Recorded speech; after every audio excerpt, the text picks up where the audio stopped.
Louvado seja nosso Senhor Jesus Cristo, para sempre seja louvado. Meus queridos e amados irmãos, vendo aqui um trechinho de um debate entre um protestante, um pastor protestante e um judeu, eu fico pensando em toda aquela controvérsia sobre o cano bíblico, né? Porque os protestantes vão dizer que o cano bíblico válido é o cano lá que tem 46 livros. O cano que Lutero aceitou como sendo verdadeiro. O cano que Lutero estabeleceu para o mundo protestante como sendo verdadeiro. O cano ali dos concílios judaico, né? Eu não vou entrar em detalhes.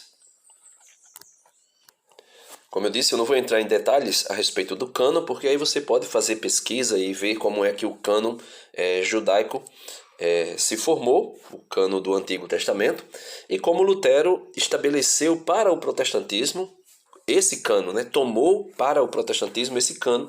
E ali, no ano de 1517, quando Lutero vai fazer a tradução, né, das Escrituras, ele rejeita, ele tira 7 livros do Antigo Testamento e alguns trechos de alguns livros, como o livro de Daniel e outros trechos do Antigo Testamento, e estabelece aquele cano como sendo cano verdadeiro, porque eles recebem dos judeus.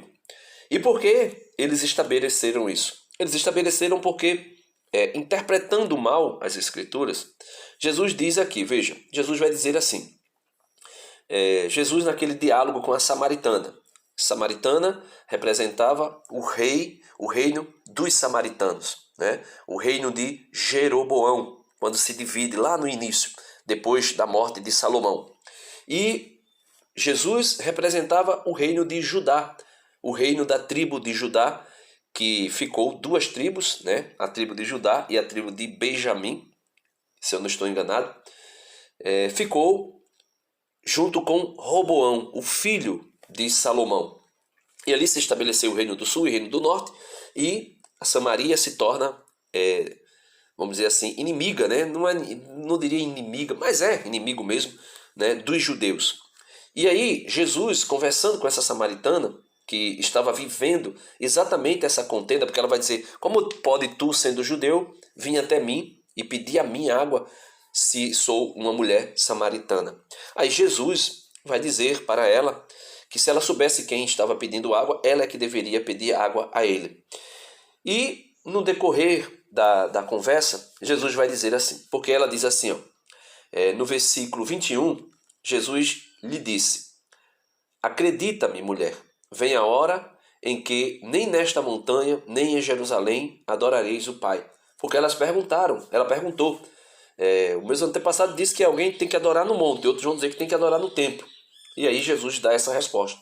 Aí no versículo 22, Jesus diz o seguinte, vós adorais o que não conheceis, nós adoramos o que conhecemos. Porque, Jesus diz, a salvação vem dos judeus. Então, quando Jesus diz que a salvação vem dos judeus, logo os protestantes entenderam que os textos sagrados da antiga aliança, do Antigo Testamento, seriam os textos que os judeus teriam aceitado no cânon judaico. E não o texto da antiga aliança que os católicos tinham estabelecido como sendo o texto sagrado, o cânon, incluindo ali os 7 livros.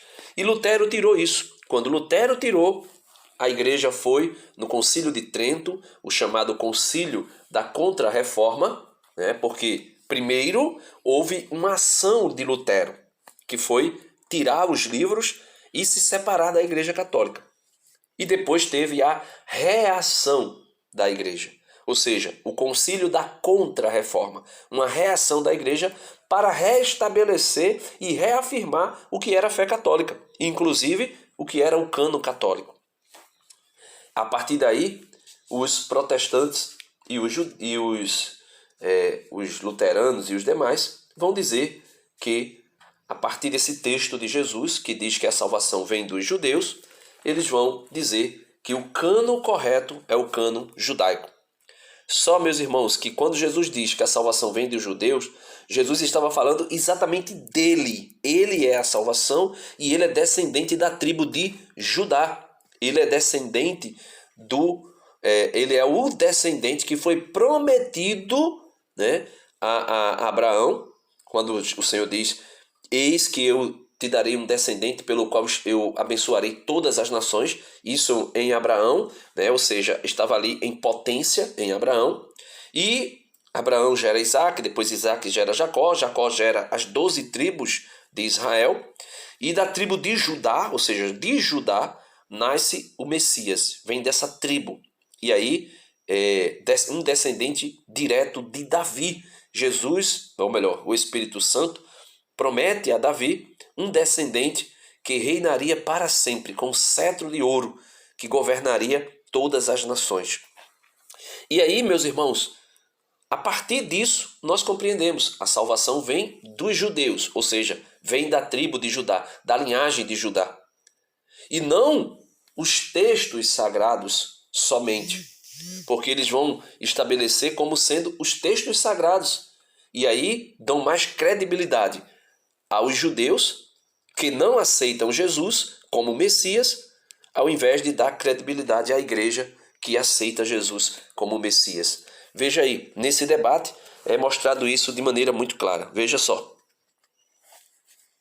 Você acredita que Jesus nasceu do Espírito Santo? E Maria. Certo. Então ele não é da tribo de Judá, porque Deus não é tribo. Mas Maria é de que linhagem? Maria é judia. Sim, a descendência de Lucas é sobre Maria. Mas a Torá diz claramente, aqui a gente já vai ver que não bate com a Torá, que as Shvatim, as tribos de Israel, são passadas de pai para filho. As famílias são passadas de pai para... Não o ventre judaico. O ventre judaico é passado pela mãe. As tribos são passadas de pai para filho. Isso faz a Torá ser dos judeus. É pai, filho, que são das mesmas tribos. O ventre judaico tem que ser da mãe. E isso coloca em algum grande xeque quem foi Jesus. Porque se ele é concebido pelo Espírito Santo, Deus não é judeu e Deus não pertence à tribo. O senhor quer que eu esclareça essa questão, que é muito importante que o senhor trouxe? E primeiro, muito do que eu falei aqui foi escrito por judeus. Paulo era judeu. E todos desvirtuados. Para nós, todos desvirtuados. Veja, é isso aí, vê? A contradição protestante é incrível. O pastor protestante aí, debatendo com os judeus, com o judeu, sobre Jesus. Se Jesus é o Messias ou não é o Messias.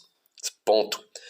Porém, eles, os protestantes, dão credibilidade ao cânon judaico, que nega a messianidade de Jesus, que nega que Jesus é o Messias. Você viu aí que o judeu ali estava dizendo que se Jesus nasceu do Espírito Santo, logo ele não era judeu, porque o Espírito, ou seja, Deus, não é judeu. Deus não é judeu. Se Deus fosse judeu, tinha nascido de Judá, da tribo de Judá.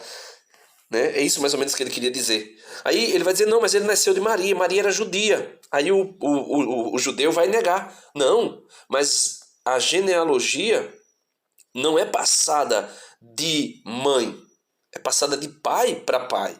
Pai para filho, quer dizer, pai para filho. Então é o homem que passa o descendente. A descendência vem do homem, ele vai dizer. Peraí, meus irmãos, veja que ponto nós chegamos. Veja que ponto nós chegamos. Maria é judia. Aí tem um momento que o judeu vai dizer assim, o ventre sim, o ventre é passado pela mãe, mas a descendência é passada pelo pai. Ou seja, é a mesma coisa que os protestantes fazem. Quando nós dizemos que Maria é mãe de Deus, os protestantes vão dizer a mesma coisa. Maria só emprestou o ventre. Maria só foi portadora de Deus, mas não foi Theotokos, não foi mãe de Deus. Porque ela não gerou o filho. Ela somente foi portadora. É como se dissesse assim, ela foi somente um vaso, um jarro que foi colocado água dentro. E a água nada tem a ver com o jarro. Quando na verdade nós sabemos que o processo de gestação não é assim, um óvulo de Maria ou o Espírito Santo fecunda o ventre de Maria. E o ventre de Maria gera toda a humanidade de Cristo, que foi criada por Deus, sim, mas foi gerada por Maria. E aqui nós podemos ver, meus irmãos, de maneira muito clara, que essa ideia protestante de dizer, a salvação vem do judeu, a revelação vem do judeu, portanto nós cremos no cânon judaico e não no cânon romano. nós podemos ver aí a contradição. Eles não aceitam nem Jesus. Como é que eu vou dar credibilidade a um texto judaico e descredibilizar um texto católico cristão estabelecido pela Igreja de Cristo, simplesmente porque eu interpreto mal a Bíblia dizendo que a salvação vem dos judeus, quando na verdade os judeus não aceitam a salvação, não aceitam Jesus. Como é que a salvação viria dos judeus se os judeus não aceitam Jesus? Quando Jesus afirma que a salvação vem dos judeus, Jesus está dizendo, vem da linhagem judaica. Isso não significa dizer que o povo judeu é superior à igreja, pois a igreja é superior ao povo judeu. No sentido teológico aqui falando, no sentido de que aceitamos o Messias e eles não. Não estou falando aqui com relação à raça humana, né? Estou falando com relação a questões humanas, no sentido de raça ou origem humana. Estou falando na questão teológica. Espiritualmente falando, nós dizemos que a igreja é superior. Por quê? Porque a igreja aceita o Messias e os judeus não aceitam. Veja aí. Ele poderia ser que esse judeu dissesse o mesmo do Senhor. São judeus. Paulo foi aluno de Gamaliel, que era neto de Hilel, o fundador da maior escola judaica de todos os tempos. Eu estou falando aqui de coisas que judeus disseram. Eu sei, mas os judeus disseram que Paulo foi um min. Sabe o que é min? Ele foi um gofer. Ele saiu do caminho. Alguns judeus, outros não. Outros entenderam. Então veja, o pastor vai afirmar aqui que Paulo, que era judeu, escreveu isso, que Jesus era o Messias, mas ele está dizendo que para os judeus, Paulo se desviou. Paulo se perdeu pelo caminho. Porque Paulo era perseguidor da igreja, depois Paulo se torna apóstolo. E aí eles vão dizer que Paulo se perdeu pelo caminho, que Paulo se desviou. E o judaísmo e cristianismo eram a mesma coisa, porque o Antigo Testamento e o Novo são um só. E quando eu disse que não devemos dar... E aqui o pastor diz uma coisa que talvez seja uma argumentação para tentar pegar aí o judeu, mas ele está dizendo que o judaísmo e o cristianismo são a mesma coisa. Não. O judaísmo e o cristianismo nunca foram a mesma coisa. Judaísmo foi uma coisa, o cristianismo é outra. O cristianismo saiu sim do judaísmo, porque quando Jesus é apresentado como Messias, os judeus não aceitaram, e não aceitando, os judeus que não aceitaram Cristo e porém não aceitaram o cristianismo, começaram a perseguir a igreja. Você pode ver isso na primeira leitura deste domingo que nós celebramos aqui, né? Atos dos Apóstolos, capítulo 5, quando, a partir do versículo 27, quando os sumos sacerdotes começam a interrogar os discípulos, dizendo, nós te proibimos expressamente que vós ensineis em nome de Jesus. Apesar disso, enchestes a cidade de Jerusalém com a vossa doutrina, e ainda nos quereis tornar responsáveis pela morte desse homem. Então Pedro e os outros discípulos responderam, os outros apóstolos responderam, é preciso obedecer ante a Deus, é preciso obedecer a Deus ante que aos homens, né? Então, ou seja, negam Jesus, negam a igreja, negam a messianidade de Cristo e ainda esse povo dá credibilidade, quase que idolatra. Eu acredito que até idolatram o judaísmo, até idolatram os judeus, até idolatram Israel. Quando, na verdade, Israel, aí se tratando dos judeus, que não aceitam Jesus como Messias, rejeitaram a messianidade de Jesus, rejeitaram Jesus, vão dizer que Jesus é uma fraude, que Jesus é uma invenção, vão dizer que Jesus não era verdadeiramente Messias e sucessivamente. Veja aí. E ainda acusam os judeus que aceitaram Jesus como sendo judeus transviados, que se perderam pelo caminho. Do Antigo Testamento, preste bem atenção, porque foi diante da sua sugestão de que os cristãos abandonassem o Antigo Testamento e se detivessem apenas ao Novo. Eu não considero isso respeitoso, assim, não que o senhor fez desrespeitosamente. O que eu quero dizer é que o texto, quem pode ler o Antigo Testamento, não é só o judeu. Não, isso eu não falei. Porque todo mundo pode. E isso, porque nós cristãos entendemos que o Antigo Testamento é um livro cristão. É isso que eu estou lhe dizendo. Então por que vocês não cumprem as 613 mitzvot? Cumprimos em Cristo Jesus e nem o Senhor cumpre, porque não existe mais tempo. Verdade, então a gente cumpre todas que dá. Então estamos no mesmo ponto. Nem eu cumpro. Agora, eu cumpro em Cristo Jesus. O judeu não tem como cumprir. Porque em Cristo, a lei é como Moisés. Aponta a promessa, mas não é capaz de entregá-la. Josué é como Jesus. Entrega a promessa. Em Jesus, a promessa foi entregue. As leis, elas são resumidas. As 613 leis são resumidas para 10. Se apresenta um Deus. O processo de santificação é a busca da lei. Quando a lei diz... Eles aí já estão entrando em outro debate, né? Porque os cristãos não obedecem à lei de Moisés. Aí nós entraríamos num grande processo para explicar tudo isso. Porém, o pastor está dizendo algo aqui, que as 613 leis foram resumidas nos 10 mandamentos. Não é isso. Não é isso. Os 10 mandamentos foram estabelecidos por Deus. O povo não conseguindo cumprir os 10 mandamentos, e na verdade ninguém conseguiria, só Jesus fez isso, e é por isso que o pastor vai dizer que em Cristo nós cumprimos, porque pela graça de Deus nós conseguimos cumprir, né? E mesmo que nós caiamos, nós temos a graça de Deus de voltar ao arrependimento, né? Então, não foi das 613 leis que se fez os 10 mandamentos, ao contrário, se fizeram os 10 mandamentos, por uma questão pedagógica de Moisés, Moisés vai estabelecendo outras leis, para facilitar uma compreensão dos 10 mandamentos e facilitar uma observação, uma observância dos 10 mandamentos. Né? Então aí não é 600 que se torna em 10. E depois ele vai dizer que essas 10 se tornam em 2, quando Jesus diz amar a Deus sobre todas as coisas e o teu próximo como a ti mesmo. Mas não é assim, não vai se resumindo assim. Era as 10 que acabou se tornando 613, né? Moisés vai acrescentando, isso aí são as chamadas leis como é que se chama? Tradicionais, por tradição, né? As leis que vieram por tradição e não a lei que veio por escrita por Deus, pelo próprio Deus. Né? Então, eles vão dizer que as 600 leis se resumiu em 10. Não, Deus estabeleceu as 10 leis, os 10 mandamentos. E desses 10 mandamentos, se criaram outras leis para tentar fazer o povo cumprir os 10.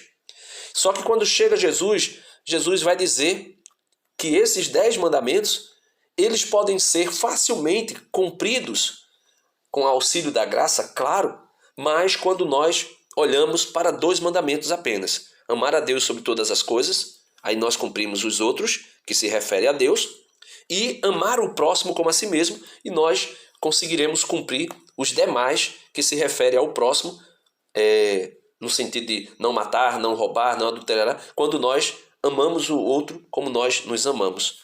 E aí pronto. Mas o que eu queria trazer desse vídeo, meus irmãos, é como pode o protestantismo se alvorar dono da verdade e dizer que tem o cano que é verdadeiro, com menos 7 livros, porque eles pegaram o cano judaico, do qual veio a salvação, o povo judeu.